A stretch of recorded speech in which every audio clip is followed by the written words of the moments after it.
Let's get something straight.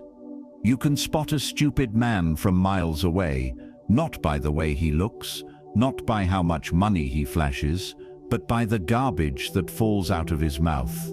We live in a time where everyone thinks they're wise because they've watched 2 motivational videos and memorized 3 quotes from Marcus Aurelius. But wisdom isn't about knowing words, it's about living them, and most men today, they just talk, loudly, carelessly, like their voice gives them authority, when all it really does is expose their ignorance. A stupid man doesn't have to be broke or uneducated. Some of the dumbest people wear suits, have followers, and still sound like children when they speak. They react instead of reflect. They argue instead of think, and they'll drown out truth just to protect their fragile ego. So today I'm exposing things a stupid man always says, the phrases that give away weak minds, insecure hearts, and men who confuse arrogance with intelligence. If this video offends you, good. That means somewhere deep down, you needed to hear it, because truth doesn't comfort fools, it exposes them. If this message hits you hard, that's not an accident. It means something in you is tired of pretending, tired of being surrounded by weak minds, fake strength, and loud ignorance. That's exactly why I created my Patreon community, a private space where real men and women share their problems, ask for guidance, and request the topics they actually want me to speak on. No filters, no fake positivity, just raw truth, growth, and Stoic discipline. If you're serious about becoming wiser, not just sounding smart online, then join us. Share your story, ask your questions, and I'll make the videos that speak directly to what you're going through. The link's in the description, or you can find it in the comment section as the pinned comment. Join the inner circle, where silence replaces noise and truth replaces comfort. 1. I already know that. The dumbest sentence a man can say. I already know that. 4 words that have killed more growth, more potential, and more wisdom than failure ever could. When a man says, I already know that, he's not declaring intelligence, he's confessing arrogance. He's showing you that his ego has become louder than his curiosity, that he values being right more than becoming better. Let me tell you something. The moment you think you know, you stop listening, and the moment you stop listening, you stop learning. That's when the decay begins, quietly, invisibly, until one day you realize the world has moved forward while you stayed exactly where you were. A wise man could hear the same idea 100 times and still ask, what else can I learn from this? But a stupid man hears it once, half understands it, and closes his mind forever.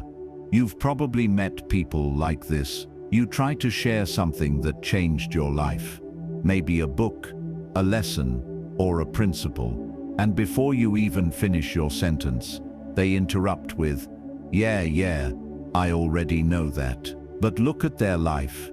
It doesn't reflect what they supposedly know. They talk discipline, but can't control their impulses. They quote Stoicism, but explode the moment they're challenged.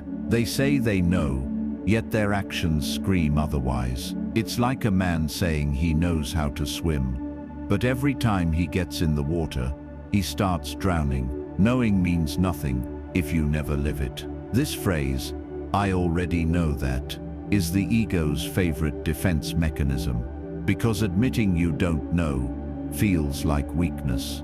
But in reality, it's the foundation of strength. The most dangerous kind of ignorance is the one that disguises itself as knowledge. Think about it. You tell someone, you should try waking up early, reading, training your mind, and they go, I already know that. Of course they do. Everyone knows they should eat better, save money, and cut toxic people out. But most don't do it, because knowing is cheap, doing is rare. That's why wisdom isn't about information, it's about transformation. The wise don't seek to sound smart, they seek to become solid.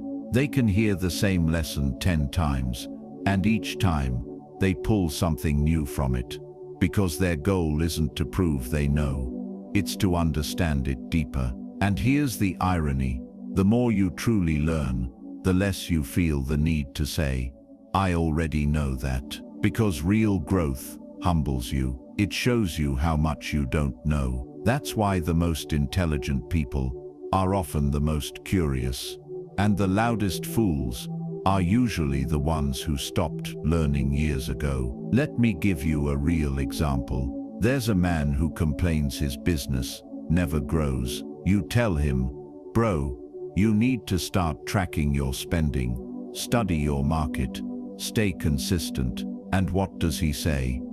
I already know that. But his bank account says otherwise. His business is dying, but his pride is alive and well. He'd rather defend his ego than fix his results. Or the guy who ruins every relationship he's in. You tell him, maybe stop reacting emotionally. Maybe listen more. Maybe control your temper. He snaps. Yeah, I know that. But 5 minutes later, he's shouting again, proving that he doesn't know.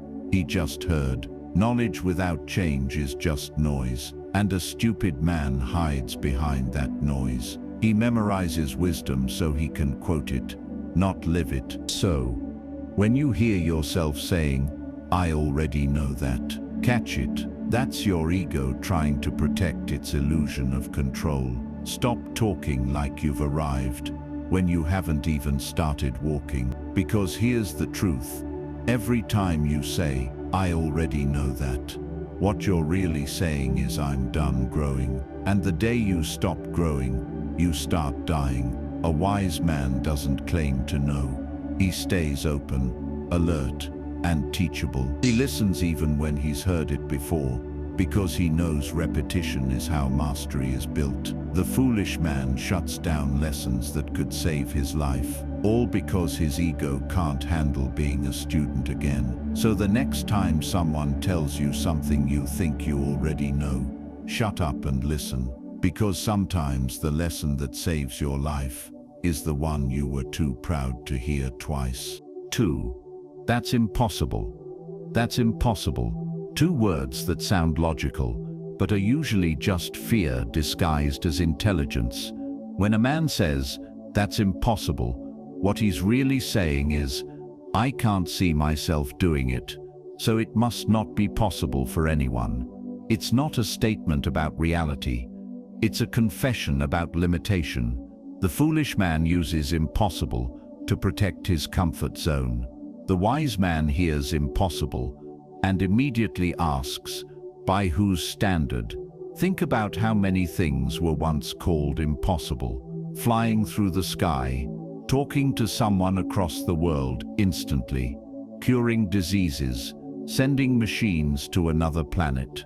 At one point, every single one of these things was impossible until someone refused to believe it. That's the difference between a stupid man and a visionary. The fool waits for proof. The wise man becomes the proof. A stupid man says, that's impossible, because deep down, he's terrified of trying and failing. If he declares it impossible, he never has to test his limits. He never has to feel the sting of effort or the embarrassment of defeat. He gets to stay safe in the prison of his own excuses. Let me show you how this sounds in real life. You tell a guy, you could change your life if you woke up early, trained your mind, built a skill, and stayed consistent for a year. He laughs and says, a year? That's impossible. But what's really impossible? Discipline or his ability to commit to something longer than a week. You tell someone from a small town that they could start an online business, learn a new language, or travel the world. They shrug. Not for people like us. That's not truth. That's programming. That's what generations of fear sound like. And the sad part, they'll defend their limitations like it's their identity. Because if the impossible ever became possible, they'd have to face the truth that it was never the world that held them back. It was them. A wise man understands this. Impossible isn't a fact, it's a perspective. It's the border drawn by the weak to protect their comfort from the strong. You want an example? When Roger Bannister ran the first sub-4-minute mile in 1954, scientists said it was physically impossible, that the human heart couldn't handle it. 46 days later, another man broke the same record. And since then, thousands have done it. The moment one man proved it could be done, the word impossible evaporated. That's how limits work. They only exist until courage walks in. The stupid man doesn't see possibilities. He sees obstacles. He looks at a mountain and says, "Too high." The wise man looks at it and says, "Step by step." That's the mindset gap that separates dreamers from doers. When you say that's impossible, you close your own mind. When you say, "How could it be possible?" you open it. One phrase kills potential, the other creates it. And this applies to everything: healing from trauma, changing careers, fixing a broken relationship, rebuilding your body or your confidence. Every one of these things looks impossible until you start. The fool wants certainty before effort. The wise man knows effort creates certainty. Here's a harsh truth. Most men hide behind impossible because it keeps them from facing the guilt of their own laziness. It's easier to say, "That can't be done," than to admit, "I'm not willing to do what it takes." When a man says, "That's impossible," he's not describing the situation. He's describing himself. He's revealing the size of his mindset, not the size of the challenge. Stoicism teaches us that obstacles aren't there to stop us, they're there to strengthen us. Marcus Aurelius wrote, "What stands in the way becomes the way." Every impossible thing you face is simply a doorway in disguise, one that opens only when you push hard enough. So the next time you hear someone say that's impossible, don't argue, just let them keep talking while you go out and do it. Because nothing embarrasses a fool faster than seeing someone else achieve what he said couldn't be done. And when you catch yourself saying it, stop. Ask yourself, is it really impossible or just uncomfortable? Most of the time, it's the second one, and comfort has killed more dreams than failure ever could. Here's the reality: impossible doesn't mean it can't be done. It means you haven't done it yet. And if you're willing to suffer longer, think deeper, and move quieter than most people, you'll discover that impossible was just the word the weak invented to excuse their limits. So from this moment forward, erase that word from your vocabulary, because every time you say that's impossible, the universe quietly agrees and gives you exactly the life you've settled for. 3. It's too late for me. It's too late for me. That sentence sounds harmless, but it's one of the most dangerous lies a man can ever tell himself, because the moment you believe it, your life stops moving, not because it has to, but because you've decided it should. Men say this all the time, quietly, defeated, convincing themselves they're being realistic. They say, "It's too late for me to start over. It's too late to fix this marriage. It's too late to change my career. It's too late to heal." But here's the truth. It's not too late. You're just too scared. "It's too late for me" isn't wisdom. It's surrender disguised as maturity. It's the lie we tell ourselves when the pain of effort feels heavier than the pain of regret. Let's be real. You've seen men give up at 25, and others start empires at 60. You've seen people rebuild their health after decades of neglect. You've seen broken souls find peace after years of chaos. Time isn't the problem. Belief is. When a man says, "It's too late for me," what he's really saying is, "I've stopped believing in the possibility of my own transformation." And that's when he dies, not physically, but spiritually. His body's still breathing, but his purpose is gone. Let's put this in perspective. Colonel Sanders started KFC at 65. Vera Wang entered fashion at 40. Morgan Freeman didn't get his first big acting role until 50. And yet somewhere there's a 30-year-old saying, "It's too late for me." Why? Because he's measuring his timeline by comparison, not by truth. A foolish man believes time is against him. A wise man realizes time is neutral. It simply rewards the one who uses it. "It's too late for me" is the language of fear. It's what your mind says when it's trying to protect you from change. Because change requires loss. Loss of ego, comfort, and the old version of you that kept you small. But if you never face that loss, you never gain anything new. Let's make this personal. You might know a man who ruined his relationship, maybe through anger, neglect, or pride. And now he says, "It's too late to fix things." But what he really means is, "I don't want to face the shame of trying again." It's not time that's stopping him. It's his ego, or the guy who's out of shape, looking in the mirror thinking, "It's too late to get fit. I'm too old." No, you're not too old. You're just too comfortable blaming time instead of bad habits. Because if it's too late, then you never have to take responsibility for being lazy. Saying it's too late gives you permission to quit without guilt. That's why people love that phrase. It gives failure a moral excuse. But excuses don't change your life. Movement does. Marcus Aurelius once wrote, "You could leave life right now. Let that determine what you do, say, and think." He wasn't saying to fear death. He was saying to wake up, to realize that every moment you waste saying, "It's too late," you're killing the time you still have left. The man who believes it's too late will never take that first step. He'll rot in comfort while convincing himself it's fate. But the man who decides, "Maybe I can still change," that man is already ahead of 99% of people.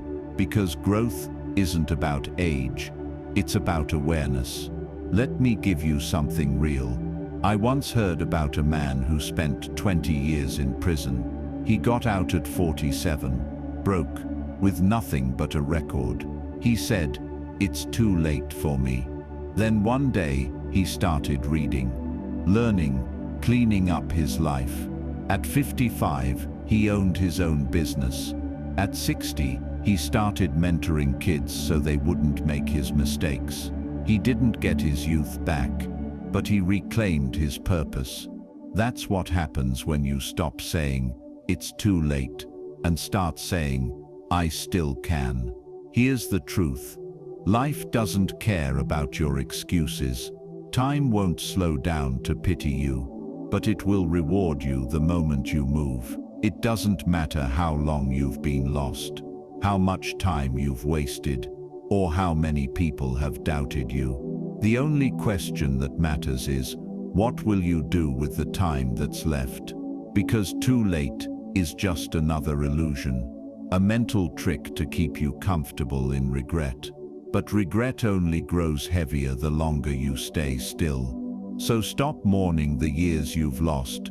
Start mastering the ones you still have. The clock isn't your enemy. It's your reminder. A foolish man says, "It's too late for me." A wise man says, "I'm not done yet." And that shift from hopelessness to hunger, that's how a life transforms. Because the truth is this: it's not too late for you. It never was. 4. I'll do it later. I'll do it later. The most common lie ever told, and the one that silently ruins more lives than failure ever could. When a man says, "I'll do it later," what he really means is, "I don't respect my own time enough to move now." He thinks he's buying comfort, but what he's really buying is regret, with interest. Let's be brutally honest. No one ever plans to waste their life. No one wakes up thinking, "Today, I'll sabotage my future." But that's exactly what happens. One "I'll do it later" at a time. A man says he'll start reading tomorrow. He'll fix his health next week. He'll apologize next time. He'll chase that dream when things calm down. But later is a myth. It doesn't exist. It's a story your brain tells you to protect you from the discomfort of now. The stupid man worships comfort. He confuses rest with peace and delay with patience. But a wise man knows that every later you say is a thief wearing a polite smile. Procrastination isn't laziness. It's avoidance. You're not waiting for the right time. You're hiding from the work that would change you. And the sad part, you think you're getting away with it. You think no one notices, but time does. Time always notices. Let's make this real. You've probably met that guy who keeps talking about his goals, the business he's about to start, the book he's about to write, the routine he's about to begin. But years go by, and he's still saying the same thing. Still about to. Still planning. Still waiting for the stars to align, the money to appear, or the motivation to strike. That man isn't waiting for the right time. He's waiting for permission, and life doesn't give permission slips. "I'll do it later" sounds harmless because it feels like a small delay. But that phrase becomes a habit, and that habit becomes your identity. Then one day, you wake up, and you've run out of laters. Here's the truth. Every time you say, "I'll do it later," you're choosing to make your future self pay the bill for your present comfort. You're throwing your potential into tomorrow, hoping you'll feel stronger later, but you won't. If you can't do it when it's hard, you won't do it when it's easy. Stoicism teaches us to live in the moment, not as some spiritual slogan, but as a survival strategy. Because later is how the weak negotiate with time. The strong act now, because they understand time doesn't wait. Marcus Aurelius wrote, "Do not act as if you were going to live 10,000 years. Death hangs over you. While you live, while it is in your power, be good." You know what that means? Stop saying later, because every moment you waste is one you'll never get back. There's no refund for time. Here's something personal. Think about how many times later has cost people everything. The man who kept saying he'd spend more time with his family, until one day they were gone. The man who kept saying he'd quit smoking, until the doctor said it was too late. The man who kept saying he'd start saving, until he had nothing left to save. "I'll do it later" becomes the eulogy of potential. And here's the cruel irony. Later always feels safe. You don't feel guilty because you intend to do it. Your mind tricks you into believing that intention equals progress. But it doesn't. You can't build a life on intentions, only actions. The wise know this truth. You will never feel ready. There will never be a perfect day, perfect energy, or perfect timing. There's only now, and what you choose to do with it. Every successful person you admire started before they felt ready. They didn't say, "I'll do it later." They said, "I'll do it anyway." A stupid man keeps waiting for motivation. A wise man understands that motion creates motivation. You move first, and the feeling follows. So the next time your mind whispers, "I'll do it later," don't listen. Move, even if it's one small step. Do it now, because that small action today might be the only thing that separates a man who grows from a man who decays. The truth is simple. You don't lose your future in one dramatic failure. You lose it in 1,000 quiet laters. So stop waiting for the right time. There is no later. There's just right now, and what kind of man you choose to be in it. 5. Everyone's against me. This is the anthem of the victim, the battle cry of a man who's lost the war inside his own mind. When you hear someone say, "Everyone's against me," what you're really hearing is a confession that he's surrendered control of his life to his emotions. A stupid man believes the world is plotting against him. He thinks life owes him comfort, and when it doesn't deliver, he calls it betrayal. He sees enemies where there are lessons, and conspiracies where there are consequences. Here's the truth. No one is against you. People are just for themselves. That's not evil, it's reality. And the man who can't accept that will forever live in paranoia, thinking the universe has some personal grudge against him. Think about it. You've probably met someone who blames everyone. His boss, his friends, the government, his ex, society, even haters. Every failure becomes proof that the world is unfair. Every rejection becomes evidence that people don't want him to win. But the wise man sees something different. He sees patterns. He asks, "Why does this keep happening to me?" Not as a complaint, but as an investigation. The victim says, "They're all against me." The Stoic says, "Maybe there's something I still need to learn." There's a big difference. The first one looks for someone to blame. The second one looks for a way to grow. When you think everyone's against you, what you're really saying is, "I can't handle being wrong." It's a shield for your ego. Because if everyone else is the problem, you don't have to change. You get to stay comfortable, angry, and safe in your misery. But that mindset slowly eats your soul. It turns you bitter, defensive, and paranoid. You stop trusting people who actually want to help. You push away support because you expect betrayal. You stop trying because you assume the world's already decided your fate. And here's the part most people won't admit. When you carry that "everyone's against me" energy, people do start avoiding you. Not because they're against you, but because your negativity becomes exhausting. No one wants to be around a man who constantly plays the victim. This is how weak men isolate themselves, not because others rejected them, but because they rejected accountability. Real power comes from understanding this. The world isn't supposed to make things easy for you. It's supposed to challenge you. That's how strength is built. Marcus Aurelius said, "The impediment to action advances action.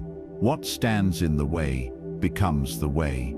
He didn't say, "Complain until life is fair."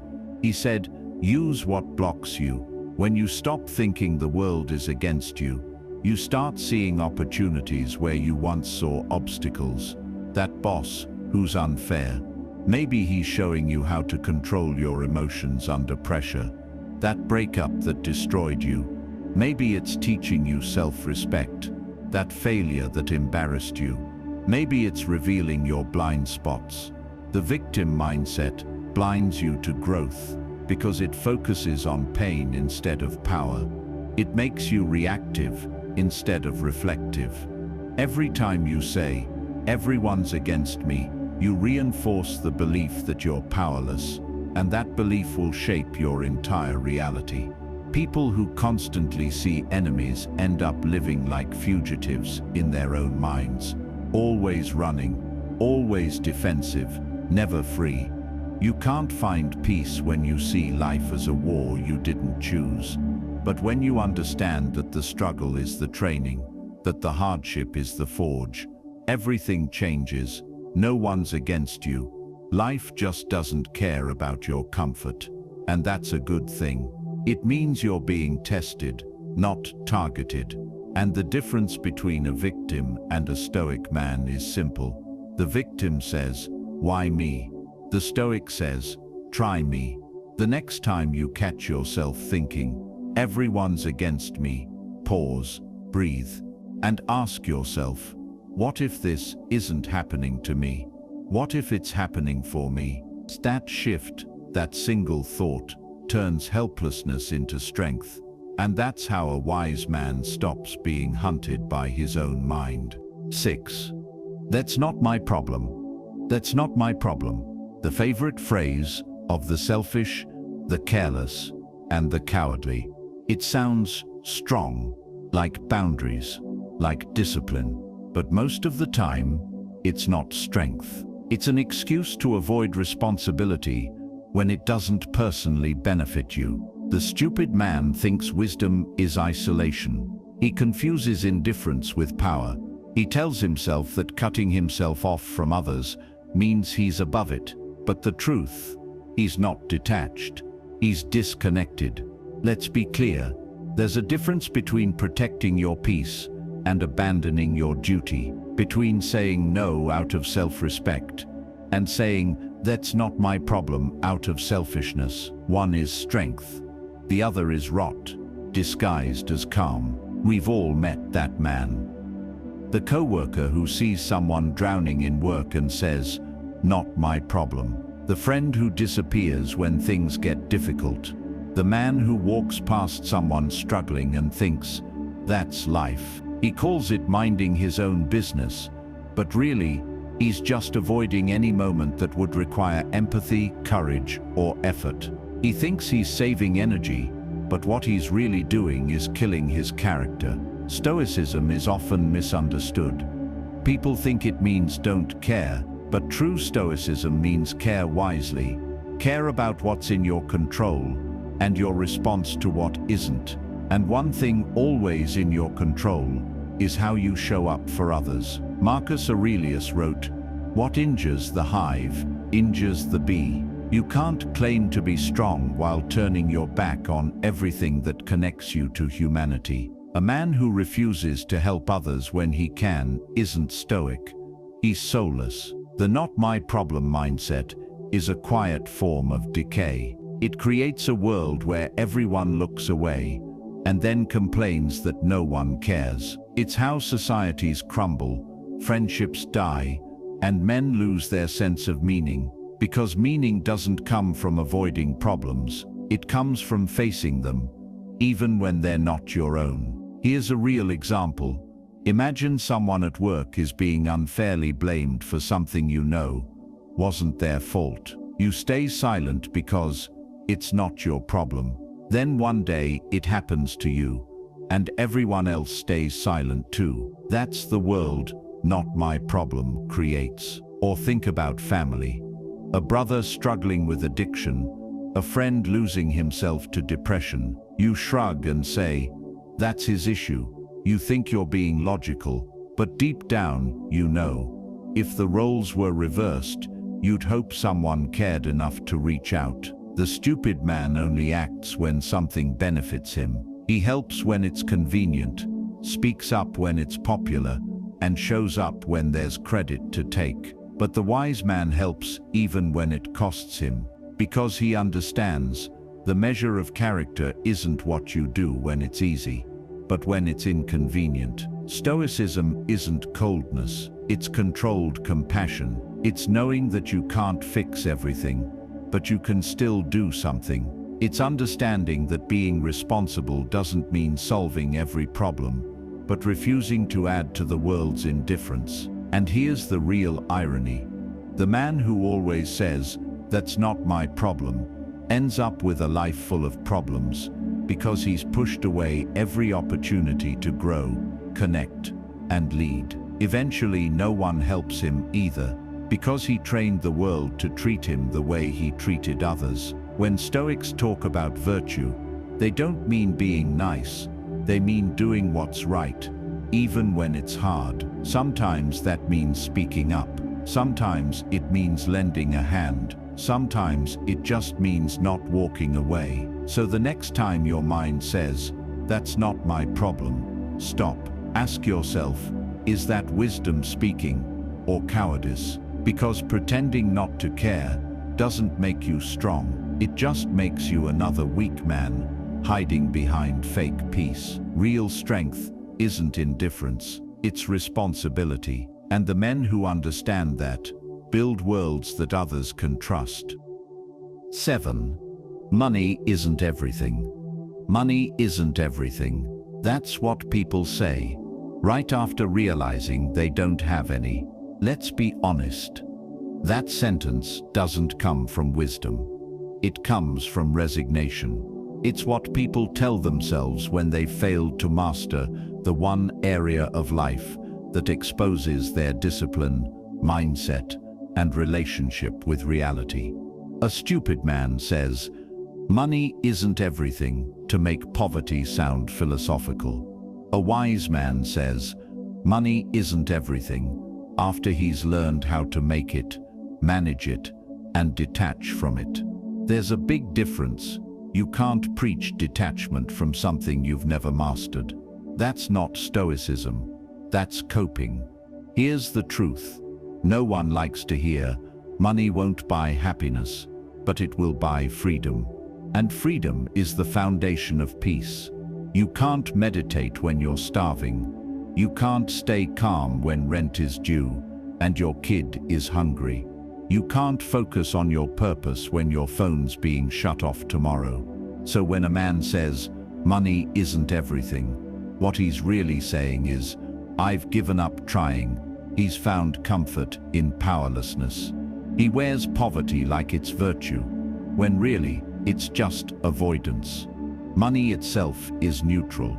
It's energy. It amplifies whoever you already are. If you're generous, money gives you reach. If you're selfish, money feeds your ego. If you're disciplined, money gives you options. If you're reckless, money exposes your chaos. The problem isn't the money, it's the story people tell about it. They demonize what they failed to master. It's easier to say, "Money isn't important," than to admit, "I'm financially undisciplined." We've all heard it. That coworker who says, "I don't care about money," while complaining about his job every day.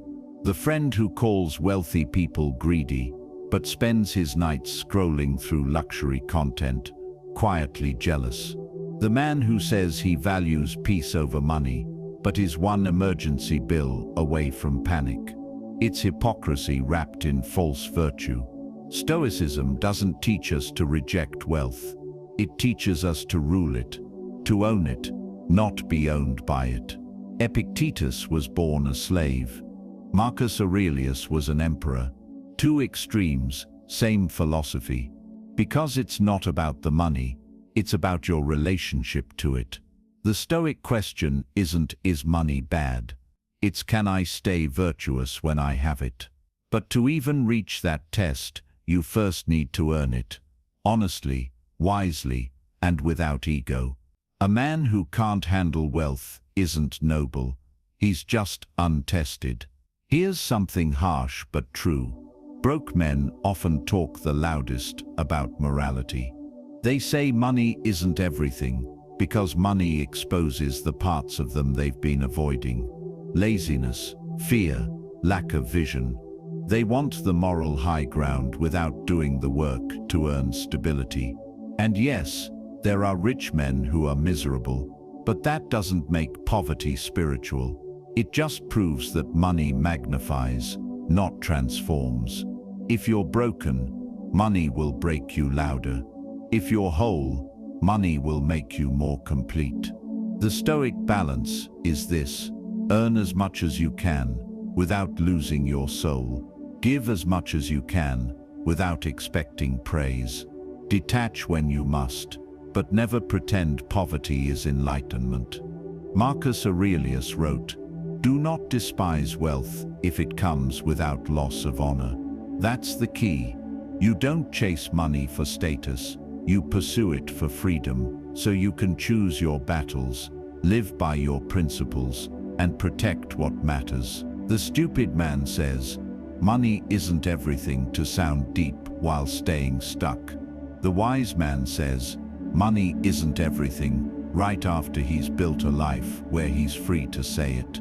So no, money isn't everything. But if you're using that line as a shield against effort, accountability, and ambition, it's time to drop it, because behind every money isn't everything is a man who secretly wishes he had enough not to say it. True Stoicism isn't about rejecting wealth. It's about mastering it, so that when you finally say, money isn't everything, you actually mean it. 8. I don't have time. I don't have time. No sentence has killed more dreams, destroyed more potential, or justified more mediocrity than that one. People say it like it's a fact, as if time is something that happens to them, but it's not. It's something they spend usually on things that mean nothing. When a man says, I don't have time, what he's really saying is, it's not a priority, because everyone has time. The only difference is how they waste it. Think about it. The same man who doesn't have time to read somehow has time to scroll for hours. The one who doesn't have time to work out never misses a night of mindless entertainment. The one who doesn't have time to build something always finds time to complain that he's stuck. It's not about time, it's about honesty. Most people don't lack hours. They lack discipline. They fill their days with distractions, then cry about how fast life moves. But the truth is, it's not moving fast. You're just moving slow. A stupid man talks about time like it's a thief. A wise man treats it like currency. Every minute you spend is an investment in your future or in your failure. And every I don't have time is really a quiet decision to stay the same. Let's get real for a moment. You've probably heard people say, I'd love to start my business, but I don't have time. Or I want to get in shape, but work's crazy right now. Or I want to fix my relationship, but life's just too busy. Years pass, and they're still saying the same thing. Still busy, still broke, still miserable. Because time doesn't make them better, habits do. Here's what no one wants to admit. You always have time for what truly matters to you. The problem is, most people's priorities are built on comfort, not values. They'll say family first, but spend more time gossiping online than talking to their kids. They'll say health is wealth, then eat like they're trying to die early. They'll say, I want to change, but schedule everything except change. If you want to know what someone values, don't listen to their words. Look at their calendar. Time is the most democratic thing on earth. You and the most successful person alive both get 24 hours.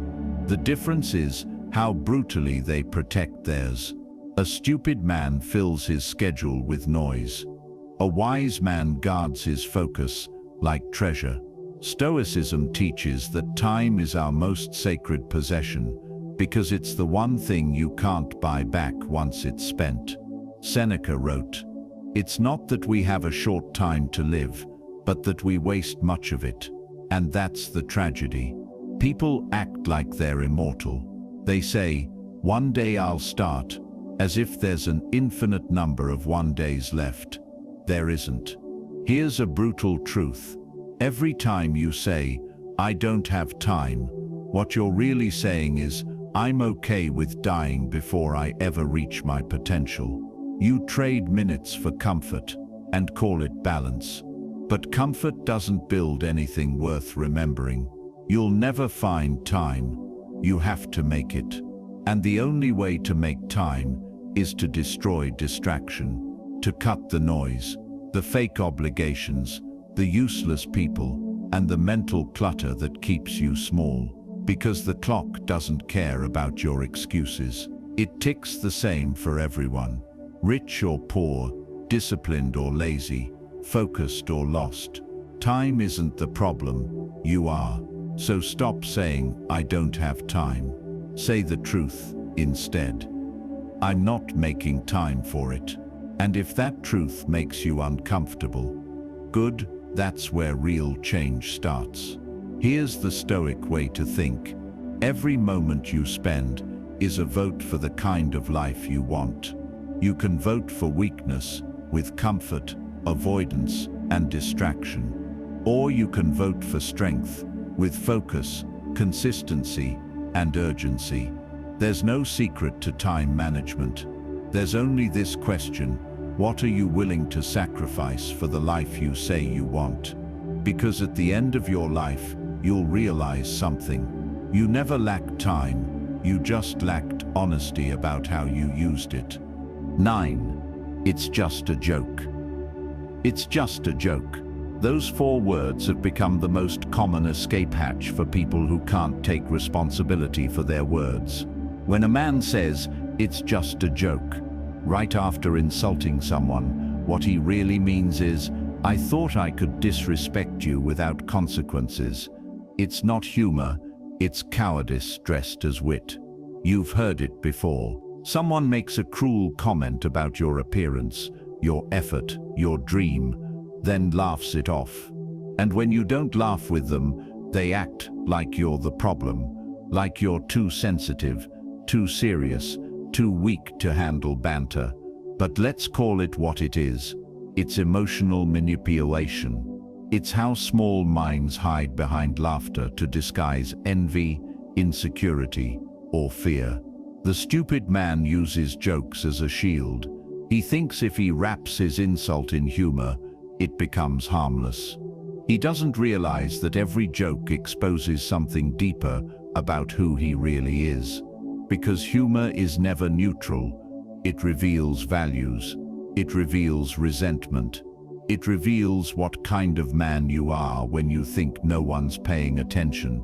When someone says, "It's just a joke," they're really saying, "I lack emotional control." They couldn't express their feelings with maturity, so they turned them into sarcasm. They couldn't compete in silence, so they competed with mockery. You'll see this everywhere. The co-worker who mocks your ambition because he gave up on his. The friend who jokes about your discipline because he has none. The relative who laughs at your dreams because your courage reminds them of their cowardice. They laugh because it's safer than admitting they envy you. But here's the deeper problem. Most people let it slide. They smile, play along, or fake a laugh, thinking it's easier to avoid conflict. But every time you do that, you teach them that disrespect is entertainment. A Stoic man doesn't play that game. He doesn't explode. He doesn't argue. He simply observes and remembers. He understands that humor without respect is rot. And the man who laughs at everything eventually stands for nothing. Here's the truth. Jokes have power. They shape what people think is acceptable. They normalize cruelty. They train others to stay silent when something isn't right. That's why the wise use humor with purpose, to enlighten, not to humiliate. Marcus Aurelius once said, "Waste no more time arguing what a good man should be. Be one." That applies here too. Stop arguing over what's just a joke. Be the man who doesn't need to hide his truth behind one. And it goes both ways. Some men weaponize humor, others hide from it. The wise man does neither. He knows when to laugh and when to draw a line. Because Stoicism isn't about being humorless. It's about integrity. It's knowing the difference between light-hearted laughter and disguised malice. If someone says something cruel and then hides behind, "It's just a joke," watch them closely. That's not a comedian. That's a coward testing boundaries. They're measuring how much disrespect you'll tolerate. And the moment you laugh along, they learn your price. So the next time someone tries it, stay calm. Don't laugh. Look them in the eye and say, then find something actually funny. That silence that follows, That's the sound of accountability. Because here's the truth. Strong men don't use jokes to tear others down. They use them to bring people closer. Only insecure men hide their venom behind laughter. So when you hear someone say, "It's just a joke," don't argue, don't explain. Just know this: you've seen their true nature, and they've just told you how seriously to take them. In the end, words are mirrors, and the man who constantly jokes about others is really revealing the emptiness within himself. A Stoic man doesn't need to humiliate others to feel powerful. His silence alone is stronger than any joke meant to wound. 10. That's just how I am. When a man says, "That's just how I am," what he's really saying is, "I've given up trying to grow." It's one of the most common excuses used by men who are emotionally lazy, who mistake stagnation for authenticity. They wrap their flaws in the language of self-acceptance, pretending it's strength, but it's not strength. It's resignation. Think about it. You confront a man about his temper, and he says, "That's just how I am." You point out his lack of discipline, and he shrugs, "That's just me." You try to help him see the damage he's causing, and he laughs it off. "I've always been like this." That's not self-awareness. That's emotional surrender. A stupid man hides behind his habits, like they're part of his DNA. He doesn't realize he's choosing them, day after day. He believes that being authentic means never changing, when in truth, authenticity means being honest about where you're weak and taking responsibility to fix it. This phrase is poison because it kills accountability. It tells the world, "Don't expect better from me." And worse, it tells himself, "I'm done evolving." The truth is, every great man has a past version of himself that would make him cringe. The difference is, the wise man faced it. He didn't defend his flaws, he dismantled them. Marcus Aurelius wrote, "If someone can prove me wrong and show me my mistake, I will gladly change. For I seek the truth, which never harmed anyone." But the man who says, "That's just how I am," doesn't seek truth, he seeks comfort. The comfort of staying the same. He doesn't want reflection, he wants permission. Permission to keep being careless, to keep hurting people, to keep failing without guilt. You'll often see this phrase in relationships. When someone points out his emotional distance, he says, "I'm just not the affectionate type." When asked to communicate, he says, "I'm not good with words." When told he needs to grow up, he says, "That's just how I've always been." But behind all that is fear. Fear of effort, fear of vulnerability, fear of change. He's not protecting his identity, he's protecting his laziness. And the irony, he'll still complain about his life. He'll blame others for his loneliness, his failures, his missed chances. He'll never realize that every time he said, "That's just how I am," he was building the prison he now lives in.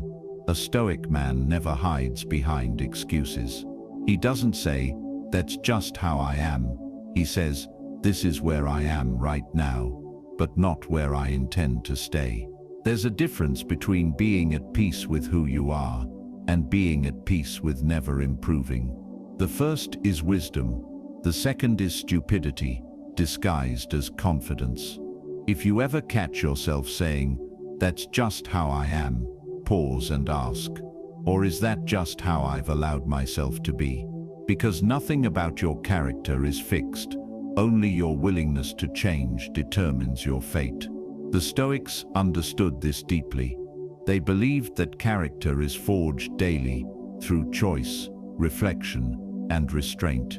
You can't call yourself a man of reason while defending behavior that damages others. So the next time someone says, "That's just how I am," understand this: they're not telling you who they are. They're telling you who they refuse to become. And when a man refuses to grow, life doesn't wait for him. it moves on. It replaces him with someone braver, wiser, and more willing to confront the uncomfortable truth. You are not your habits, you are what you choose to change.